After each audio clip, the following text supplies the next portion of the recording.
Hello, my dear students. Here I am taking a new topic on charging and discharging of capacitor through resistance. It is also known as CR circuit. बच्चों ये जो topic है वो है संधारित्र का आवेशन एवं निरावेशन प्रतिरोध के द्वारा, इसे हम CR सर्किट भी कहते हैं। यहाँ पर CR सर्किट का अरेंजमेंट बताया गया है। एक प्रतिरोध R संधारित्र C के साथ में श्रेणी क्रम में लगा हुआ है और एक विशेष प्रकार की टू वे की यहाँ पर लगी हुई है। यहाँ पर आप देखो, एक पॉइंट A है और एक पॉइंट B है। जब हम इस कुंजी को A से जोड़ देते हैं तो कैपेसिटर चार्ज होना शुरू हो जाता है, क्योंकि यह जो बैटरी जिसका EMF E है यह परिपथ में जुड़ जाती है।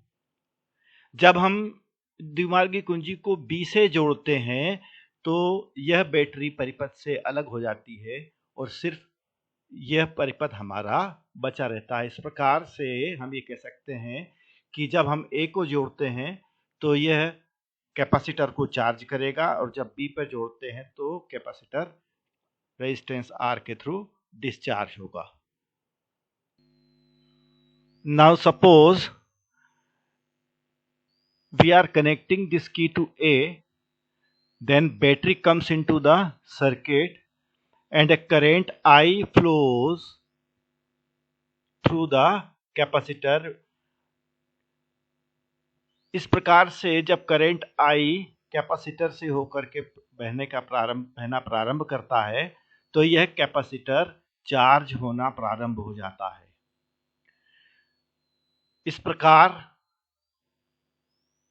हम ये कहते हैं कि कैपेसिटर C तब तक चार्ज होगा जब तक कि कैपेसिटर और रेजिस्टर के बीच जो विभव है वो कुल विभव बाह्य विभव E के बराबर नहीं हो जाता, अर्थात C अपने अधिकतम आवेश के बराबर, जिसे हम Q0 से बाद में बताएंगे, आवेशित हो जाता है। प्रारंभ में धारा का मान अधिक होता है और जैसे जैसे कैपेसिटर चार्ज होना शुरू हो जाता है वैसे वैसे धारा का मान भी कम होने लगता है। जब कैपेसिटर पूरी तरह से चार्ज हो जाता है तो इस परिपथ में धारा का मान शून्य हो जाता है। Now we take the first case where the capacitor C is being charged with the help of a resistor R. For this we have to connect the two-way key to this A point. मान लीजिए कि किसी समय t पर इस परिपथ में बहने वाला जो करंट है वो है I है और कैपेसिटर पर जो चार्ज है वो Q है। Let at a time t current is I and charge on the capacitor is Q. Therefore we can write I is equal to dq by dt. ये साधारण इक्वेशन है। आवेश प्रवाह की दर को हम धारा कहते हैं। एक और हमारे पास इक्वेशन है, उसके आधार पर हम बता सकते हैं कि संधारित्र के सिरों पर जो विभव होगा वो क्या होगा, Q by C। और ओम के नियम से बता सकते हैं कि प्रतिरोध के सिरों पर जो विभव होगा वो होगा R into I. So we have I is equal to dq by dt. C, the potential difference across C is Q by C and the potential drop across R is R into I. So if we apply the Kirchhoff voltage law in this circuit, then we will have R into I plus Q by C is equal to E. This is very simple. We have done it already. So by rearranging equation, we can write this equation as r dq by dt plus q by c is equal to E. Again, further rearrange the equation, you will get this equation dq by dt plus q by rc is equal to E upon r. Now, if we multiply the above equation by e to the power t by rc,